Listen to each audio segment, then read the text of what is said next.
Superman #8, and we've been enjoying this. It's a weird play because when people ask me my favorite books of the Dawn of DC era so far, I do really like Superman, but a lot of it are concepts. A lot of it are the play of Lex being good guy Lex and kind of going. Love that. And I am intrigued by a lot of the things happening. But when you get down to the nitty gritty, and what I'm going to say is get down to ending arcs and ending ideas and going.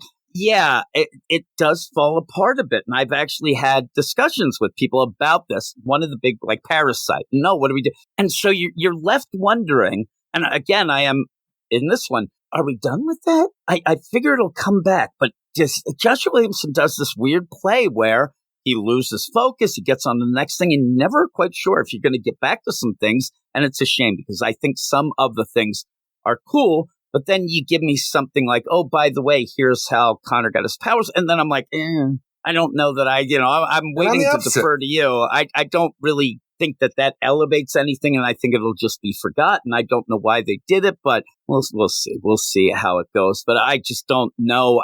Where I would say is usually something like that feels like it should be big. And I don't think anybody really cares. But Superman #8, written by Joshua Williamson. Art by Gleb Melnikoff, Norm Rapmund, David Baldione, Jamal Campbell, Alejandro Sanchez, Dave Sharp. You got a lot of people there, Eric. A lot of people. It's like Kool and the Gang on the stage. A lot of people. Maybe. But you end up, like we said in this, you have a lot of things going on. The Chained.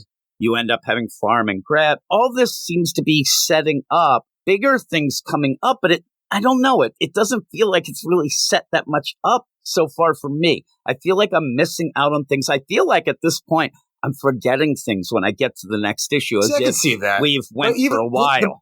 The problem is, like with a lot of books that we have, Night Terrors threw a monkey wrench in a lot of things, took a 2-month gap for everything. So a lot of things that came before that feel like they are decent setup with Farm and Graph and everything they're trying right now. And going back to the idea what Lex Luthor used to be like when he's a hero to his eventual downfall with being a villain, but also what he's doing with this character, Sammy Stryker, and what the Sammy Stryker, the Chained, can do for Farm and Graph now and their vengeance against Lex Luthor all these years later. It feels like it's set up, but I can see you being lost for the idea of that big old gap that we had during the summer that sucked. Yeah, you have that, but then, like I said, Farm and Graph, they're there. Because we are just dealing with Lex Luthor talking to Superman, and hey, thanks for having my back when I got stabbed, which happened before Night Terrors.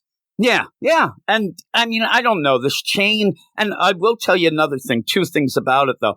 It does feel like some of these things aren't being developed enough. We said earlier about Parasite, things like that. Yeah. Oh, man, Banshee. And Silver Banshee. And you even, I mean, in this, you are throwing out, hey, by the way, we're going to deal with Marilyn Moonlight at one point. We're going to do this. We're going to do that. And you start thinking, I don't know if we're going to have enough room. Not only that, but even when, Farm and Graph, I don't know if they're lying or not, trying to get the Chain on the side, because Lex didn't only do this to you, but he did it to Parasite, he did it to Metallo, he did it to Marilyn Moonlight. I'm like, don't you throw a cowboy ghost girl into this? And I'm like, I don't even know what Marilyn Moonlight is yet, but for somehow Lex did something to her.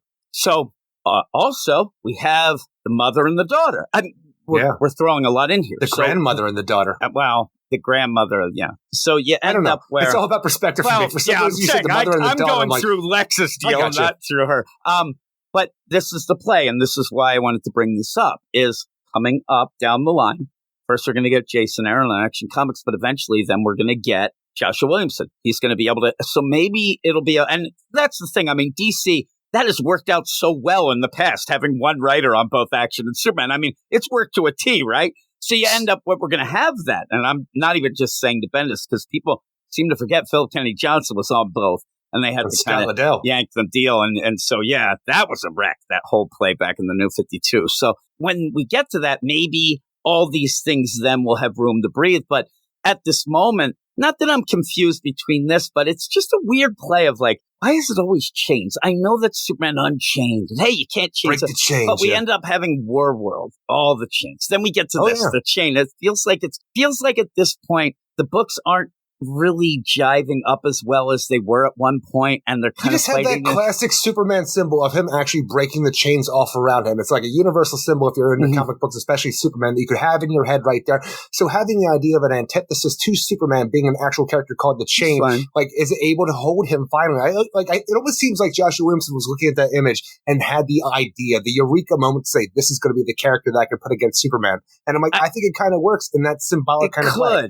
but I don't know. Even this, you get it, and you're going to get a little bit of background, but it never feels fleshed out enough to me. I really don't have any sort of feelings either or. I don't have it. Or is he just torturing, or is he? I just don't know. But are we going to then show that he's like Lex is the origin of all those, and it might be too much? Well, we already had Scott Snyder do that with the Nth Metal becoming metahumans during that whole thing, so I don't know if we can go back and change how that works, but I don't need that either because I didn't need it back then. But when you have Sammy Stryker and the idea that Lex Luthor has given the power to this boy using tactile telekinesis, but it's more than they thought it was because this little boy Sammy realizes using his power, if he's touching air and air touches everything else, I can control everything. I'm like, you are just explaining telekinesis with extra steps. You don't make this don't make it tactile telekinesis if you're going to have this convoluted way that you don't have to touch shit. And that's the weird play too, because as he starts talking, I think he goes a little too far, where he's like, I could change things, like I could warp reality. I'm like, don't go that far. But he goes, and the idea that he did end up doing this, and it's kind of a torture deal. He had to lock him away, but then Lex says, oh my God, I mean, he's a killer. He killed his dad. All these things going. It's pretty cool. But it's kind of cool. It reminds me of the Stryker. I think it was Stryker's character in the X-Men, like, a saga. I go back to the movies when you had his son, who was that mutant that he kept locked up and stuff like that, was going to Professor X for help and stuff.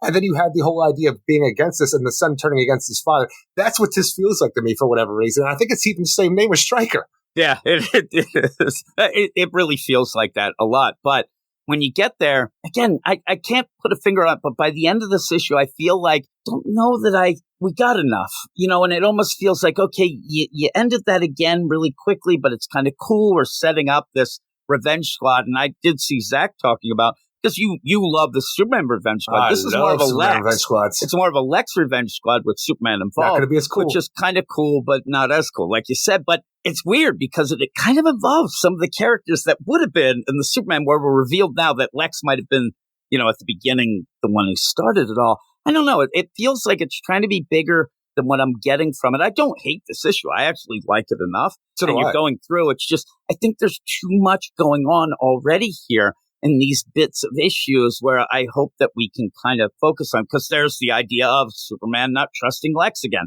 full out because of what's happening here. Daughter, mother, Connor. Yeah, they're all just all these things going on. That I actually want to single out and pinpoint onto, but we have so much going on. It's always like, here's a little bit of this, here's a little bit of this. I'm like, is it enough though? And at times it feels like, because we got Lena and I can't remember Lex's mother name. It has that long, stupid name that you and I were trying to pronounce last month when it's come out. And I don't remember what it is on the top of my head right now. But you have them, and I look forward to the stories we get from that, because I also want to know the Brainiac connection with Lena in this continuity and how it's going to work out going forward, because that's some really cool stuff. But now we got Fireman Graff recruiting the Chained in for his own personal revenge to add on to their personal revenge. You got Superman almost dying of kryptonite poisoning by the end, trying to take out the Chain. But when you have the individual things, I like all that stuff. I just want to have more of it. Like, I want extended issues.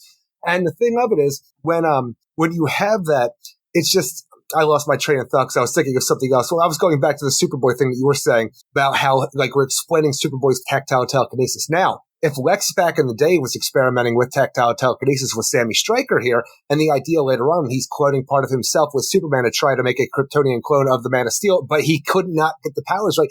This kind of goes along with why Connor would get tactile telekinesis. It's something he knows and something he'd use to replicate Superman's powers. Do you need to have an explanation at this point in time for why Superboy has tactile telekinesis? No, but I think it makes sense, and I think it works for what's going on. And even the idea, it's okay. Where, like, maybe you take it a little bit too far, where also in this whole power-giving situation that Lex is doing with Sebby, he's also given him a weakness to kryptonite. I'm like, that might be a little bit too far with that radiation signature being the one weakness that Sammy Stryker has, when you actually didn't see him do anything with kryptonite in his cage. And that's true. And again, it's like he's retro. I mean, obviously, he's going back. He's trying to introduce his character. Then when he connects him to Connor, he's got to also connect other things to explain stuff. And then to go around and all that, are we going to find out? I mean, would you be upset if we find out that somehow, some way, though it wouldn't make sense because of tests and things like that, that Connor ends up finding out, I'm no Superman. I'm none of Cal. I'm actually more of this stuff that was just patchwork together by Lex. If that was happening, it would be ridiculous. I'm telling you, we had to wait for the reveal of who the other half of, Connor was for so long. For the Lex reveal, it was a great reveal. At one point, I think his other life, like his other like DNA that was like a general, everybody thought for the longest time, and then it was Lex Luthor, and I'm like, oh, that's a great reveal. Okay, let's go. Until Lex, had a way to make Superboy lose his mind and Lex take control, and Connor shaves his head and goes all in for a while. Didn't need all of that because it's my boy Connor, but I like this because it doesn't hurt anything that's already established, and it just gives more detail to something. It was just weird to give that kryptonite, thing to strike it. Like, why did you do that? And is that going to be, like you said, the idea of, oh my God, the tactile telekinesis, Lex, it goes there, it goes into Connor. Is there going to be other things that we find out that he finagled with to make it seem like something that actually, I don't know. But when it happened, I was just like, like you said, I like the fact that it doesn't hurt anything. It's just there. It just felt like it kind of like you were reaching for like applause or something. And I don't think there's going to be that many people who care either way. They're going to be like, oh, okay, that makes sense. Some people be like, I don't even know what you're talking about. All right, tactile telekinesis, let's go. But it makes sense of member with, you have the tactile telekinesis, and then was using things that didn't seem like the hell you say. You're not touching nothing. But you were pushing that. And again, you're pushing a cool villain here that ends up where he's bad, but he's in a really bad circumstance. I mean, he was abused. He ended up being put in this prison. He didn't ask for this. His dad was a piece of shit, right? Exactly. Wasn't that an album by Run DMC? So you end up, that was the King of Rock. So you end up where, okay, how are we going to defeat him? And the only way, because he is really powerful. I mean, he also he's taking on the entire super family at this point in time. I say entire, but a good majority of them. Hey, that telekinesis that he has, it's the same as Connor's, except it's like 8 billion times. Oh, okay. And then they're going, the chains are going, all that. And you end up where you have to get in this power suit type deal. Look, I do kind of hope that the chain does take off as a villain and becomes really cool, because imagine how cool McFarlane's action figure of this character would be. It's still like, where the chains come down and actually, I'm not even that. I expect the chains to be like almost like a Doc Ock kind of figure where the chains come down and elevate him off the ground. So he's just kind of hanging there, and it's awesome. Tony, he does look like the dead Doc Ock in the Spider-Man Reign. I did show you that. He looks exactly like that. So you can go and play that. Use the models for both, because that Superman or Spider-Man Reign with the radioactive sperm that killed Mary Jane is so beloved that you would need that character out there for an action figure. But Superman goes, and it's just, again, like I said, I like what's going on. It's just that what we've gotten in the first 7 issues leading to this, I'm not getting everything that I want. You said it. I like what's there, but I feel like I need more. And it even goes with Farm and Graff, where to this point, the thing that I think of the minute I see is nothing in the book. I think of you saying, oh, it's Howard Stern. That's all I think. In a wheelchair. I don't know if anybody else was the same, because it's kind of something that might have been said. But when he says, me and my brother, I was like, what? What'd you say, brother? All right. Like, that felt like I don't know much about them. What did they do? And we're going to probably find out. What did they do? What were they doing with the Bizarro? What were they doing? There's a lot of stuff that's left on the table that seems very interesting that I hope eventually we get to. And it's not too late down the line where you then have to go through a lot of recap. I hate when you have a story where the writer actually has to recap what they've already done, because Tom Taylor does it. He's got to recap. He's going to have to recap Heartless the next time Heartless comes up again, because he goes too long between. And there's so much going on here. I'm worried people get lost in it, but I think people still like this. I really like this book. It's one of my favorite Joshua Williamson books. But just imagine this whole thing that we get in this issue going forward, because we have the Chain out and about. He's taking on a majority of the Superman family here. Superman has to go to Mercy Graves with the Supercorp to get the special suit that Lex has created.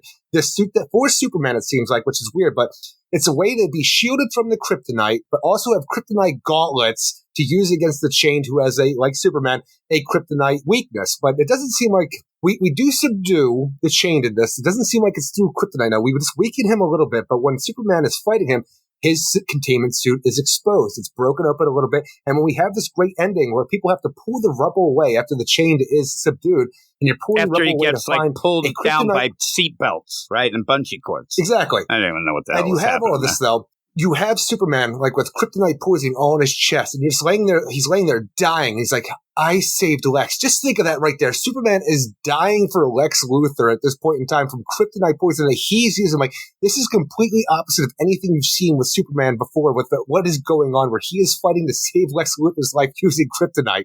I kind of laughed at that. I thought it was a little corny. The idea that he's that irradiated by that when his gauntlets all broke apart and things, I'm like, I don't know. It seems a little pushed to get that cliffhanger. They didn't really. Well, the thing is, you have all that kryptonite that's laying around him in that slump right now. That seems to just be the shards of what his thing was. I thought it was over the top. When you have this, though, we have had, for some reason, the Superman family, like, they're weak to kryptonite. But recently, they've been super weak to kryptonite, where Supergirl was out of commission for a while, had to be in a Bacta chamber to get all that poison out of her. They seem to be really, really weak to kryptonite in this new Dawn of DC. Like, it really hurts them more than we've seen previously. And maybe it's a thing that they're trying to put out there. Like, oh my God, and we'll find out something or whatnot, maybe.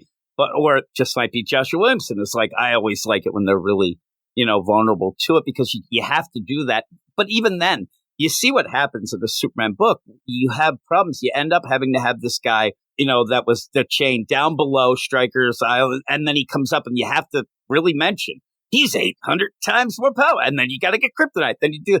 But he does end up, I like the play. I guess the gauntlets aren't supposed to really kill him. It is just to weaken him, to get him down so that Connor can go, hey, by the way, I put the thing over. It's like he punks him from behind and puts the helmet on again to stop him. Then the seatbelts all fly out and get him. And they legitimately look like just a bunch of seatbelts. And then they have them connected to poles and things. I'm like, okay. But then at the end, I don't know. It's a little too much with that Superman deal. I mean, it looks like he's now the irradiated man.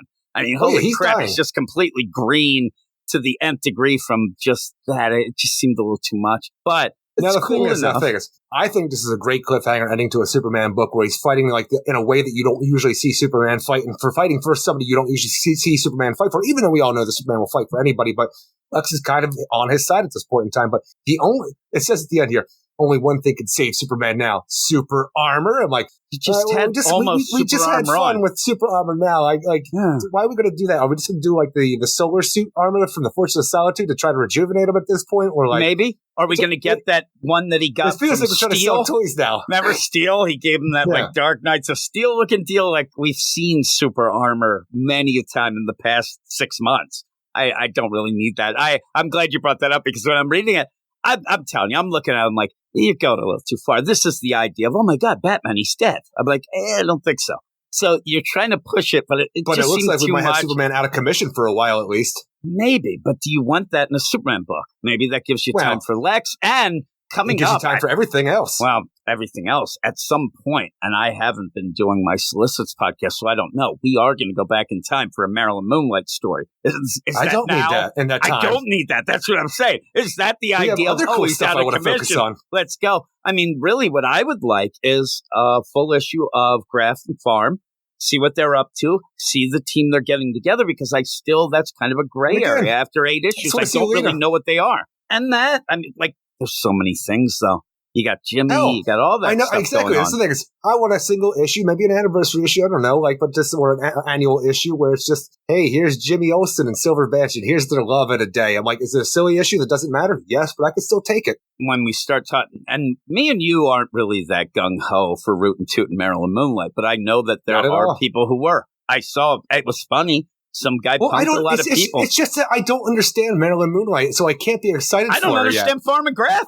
I see them going around. They're just doing their thing. They're farming and graft. And I'm like, okay, I'd like to know more about them. I know that they're evil and going against Lex Luthor and the Superman family. All I know. But that's still more than I know about Marilyn Moonlight. Yeah, you know that she got the ghost guns. She's rooting, tooting, right? Pew, pew, pew. She might have a ghost horse. She might go to the ghost corral, right? All I think about when I see Marilyn Moonlight with her rootin' tootin' ghost guns is I'm like, oh, so she's like the new Crimson Avenger. That's what it looks like. There you go.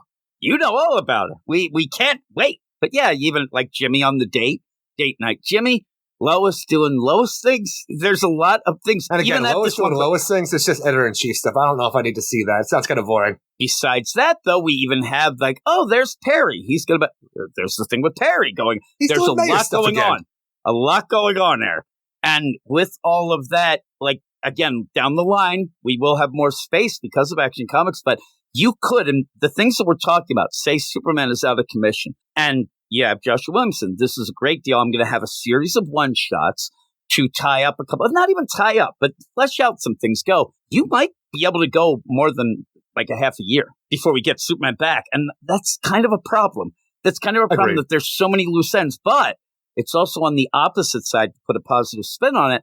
Most of it, except you have Marilyn Moonlight, because, that sounds like fun. The idea where we do want to see that. I'm not sitting there. Well, not that. I'm saying the other things that you mentioned. Like you even want to have the good stuff. I got you. Night, all the good stuff. So that shows that we are interested. This isn't like, oh man, I don't want that. And why do we get that? No, my biggest problem here is I want to see more of the stuff, and I'm afraid that he is just going to push some of it aside. We'll never get to it because, again, we had kind of this, not that particularly in the Flash book in the Rebirth, but we did end up forgetting and pushing things away. And I'm hoping that doesn't happen here. I'm hoping that he doesn't lose like some of these stories just because there's no time, because I am interested in most of them. But this issue has some cool reveals. You have that cliffhanger you like. You have the, possibility of rooting to Marilyn Moonlight that always ups the ante here. Superboy's origins, like further explained with his powers, it works for me. And for the last thing before I ask you the score, when you get that thing with Superboy's pet, that's another thing. Like, I need to know a little bit more about that. You can't just drop that and then never say anything. No. It works for me just because it's like the idea of tactile telekinesis. It feels so like out of place back in the day, but it's a way to replicate Superman's powers without actually having. Even though Superboy has that and Superman's powers now because he grew into them, but you can see that he was experimenting with this. But when you get to the Chains explanation about how his tactile telekinesis works even more because I touch air and air touches everything, I'm like You're just explaining telekinesis. Stop it. You don't do that. What I'm saying is, though, just suddenly somebody shows up at your doorstep and says, oh, by the way. I'm not answering that door. That thing that you can do, that you kind of got it from me. Sign our sucker. Like, even Connor himself might want to, mention it. Like, I hope it just doesn't get pushed aside. That was just this big wow moment, and then we never hear of it again. I feel like that's all it is. There's no reason to really go further into it. No, I think that he'd start wondering about the idea of, oh my God, I got this power from this awful guy that was there, and I thought I was more of this, but I'm more of that. I think that he would have problems with it and try to figure it out. He barely even uses his TK powers anymore. Doesn't matter. He still has powers from somebody he never knew and is a villain that kills people. And he might start thinking weird stuff. He doesn't have the powers from them. He has powers that was based on giving the powers to Sammy. It's just the same principle of giving powers. He didn't get it from Sammy. He was just, given the same source of power that gave them both their powers. And that's weird. I thought the way I read it was that they actually took some of that, almost like he's going to find out that some of his DNA is some of this guy's, and that's going to, get that whole half and half skewed up.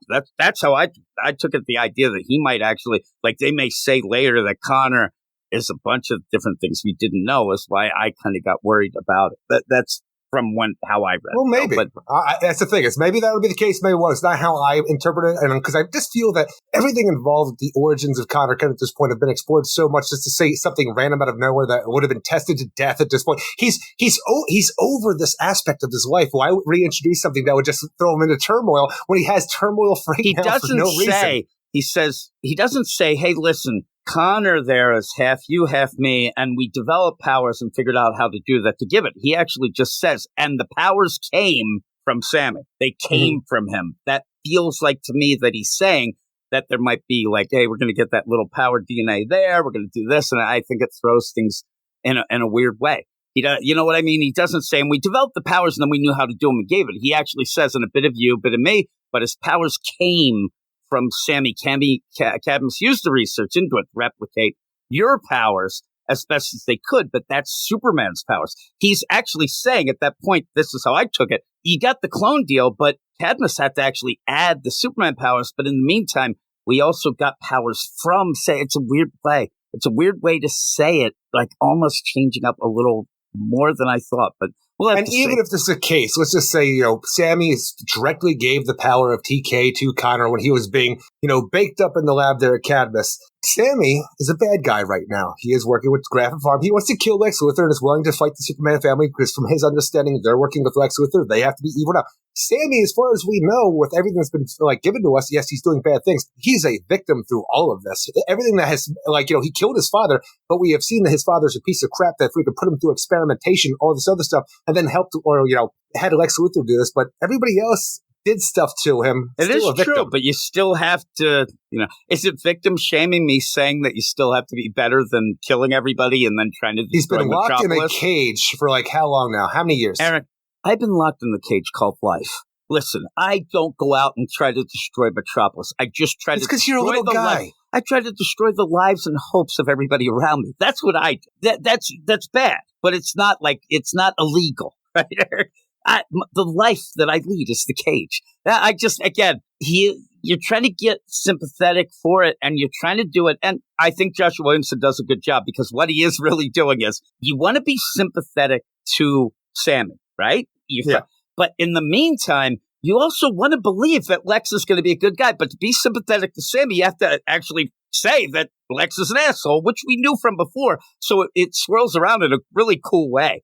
The way you're talking about things with it, though, I have a feeling if we actually got the story that I wanted, where John had to deal with the aspect that he was stuck in a volcano for 7 years with a crying-ass Ultraman on Earth 3, if he came back and had actual human feelings and showed something on that instead of just glossing over everything, if we actually got that story, you'd be sitting there, why ain't this asshole over it already? God. Yeah. Well, you say that, and we never got the John stuff, right? No. He wasn't in the cage that is my life. He was in a volcano. Not everything's about you. It is. When we get to the next book. Empathy, Jim. You actually have Thunderman actually acting like John might have or should have. And I kind of got a kick out of that. I kind of actually all right. I actually thought it was almost like a parody of it a bit, but we'll get to that in a minute. But the art in this is really good. I enjoy it. And there's a lot of artists. It actually shocked me how many artists. Gleb Melnikov, I like that guy. I probably say his name wrong all the time, but he's become one of my favorite art. His art is really cool. It has that old school play. It really looks really cool. And so what would your score be? Yeah, I enjoy the art in this whole thing. You get a big old action comics vibe. I say action comics just because you get a lot of action in this book with the super family art trying to take on this chain character. And it's a comic. You got action in your comics. They did it. Thing with this little bit of do I want to see more of the stuff instead of dribs and drabs and not have enough room to explore everything that Joshua? Yes, I want to be able to explore those. I don't want to have things, pushed aside because we ran out of time doing something. So I'm a little upset about that. But for the most part, I had fun with this issue and I look forward to what's coming next. So I'm giving it a 7 out of 10. I'm 7.5 there. The complaining, there's lots of different nuances to my complaining, Eric. There is the, man, I'm pissed at the world complaining. Then there's the, Eric likes this and I don't. I'm going to just lash out, complain. But there's also the complaining, and we've had 7.3. We've had this with a bunch of things. We even kind of have been saying the same kind of deal with the Justice League versus, Godzilla versus Kong. The idea that we're mad because we're not getting what we think could be, the really cool stuff. But there's some we're still getting cool stuff. And I'm telling you right now, when I do the videos and stuff, even what we're talking about now, if I do one for this book, the thumbnail is definitely having Superman in that suit. When he comes in, it's wacky looking, but it looks really, really neat. Look, it looks really cool, but I swear a better freaking thumbnail would be Superman dead at the end, looking dead at least. That is a spoiler, Eric. I do not spoil things in my thumbnails. I'm just saying that you had the final page of Justice League versus Godzilla versus Kong all over Twitter this week with people just having that. Do I have what? Do I put that? You got to grab them with that with the what? Yeah. What? Have that and have you on the side. Did you I'm glad that you saw, because sometimes you don't pay attention to my wacky tweets, but somebody put up a tweet hey, put a picture of your favorite DC villain. Eric's picture right there. Gave him I saw you. Usually I ignore those because it always seems like you're just stalking my Twitter and just trying to ruin whatever I'm talking about. Were you doing that? I didn't even. Were you actually involved in that? The thing is, it's not the case because I actually spent a good 10 minutes trying to find a good picture of the Did I beat you with your picture? No, thanks. I gave up because everything's a goddamn web page now that you want to freaking download or save, and I'm like, I gave up. WEBP? Yeah. You're like, what is this? I can't even say. I found good pictures, but I didn't want to go through with the webpage nonsense. So I'm not what you're telling me, Eric, is you were trying to save a picture from a wiki because they're all that WebP nonsense. I don't know. Yeah, I think it was maybe a wiki. Yeah, they all are there. You have to get an extension for your Chrome, Eric. You can end up making them into pings. You know I don't know how to do anything. I'm teaching you. Ping that shit is what I say. Yeah, I'm 7'5". All that bitching and moaning, I actually did like it, and I'm kind of excited. This is like one of those weird things. I'm not more excited for anything here. But I'm equally as excited now, and I want to know more. Yeah, so it's one of those few things. My excitement hasn't dampened. No, exactly. My life is a cage. You are all weirdos. Weird science is the revolution. Weird science is the revolution.